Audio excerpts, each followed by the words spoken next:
Trudeau collaborait étroitement avec l'élite mondialiste pour faire du Canada une simple région administrative du nouvel ordre mondial, et ce, depuis longtemps. Avec l'aide politique de Mitchell Sharp et avec l'aide financière du nouveau propriétaire de Power Corporation, Paul Desmarais, Trudeau devient chef du Parti libéral puis premier ministre du Canada.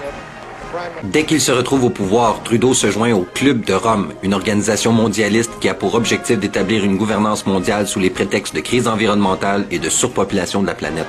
De plus, seulement 6 jours après qu'il soit devenu premier ministre, il participe à sa première conférence Bilderberg en compagnie de 16 autres Canadiens au pied du Mont-Tremblant au Québec. Trudeau participait aussi aux activités de la Commission trilatérale fondée en 1973 par David Rockefeller. En 1976, il participe à une conférence de la Commission trilatérale et débute son discours ainsi. « Je suis très intéressé par le travail que vous faites et je ne vous souhaite pas seulement le meilleur, mais j'aimerais que vous sentiez que j'y participe également. » Durant son règne, Trudeau réussit à endetter le Canada pour toujours lorsque son gouvernement décide d'emprunter massivement sur le marché financier international contrôlé par l'élite. Le Canada sera depuis dépendant du système financier mondial qui commande l'interdépendance économique. Le gouvernement de Trudeau fut aussi le premier gouvernement du monde occidental à reconnaître la Chine communiste de Mao et il s'était aussi lié d'amitié avec un certain Fidel Castro.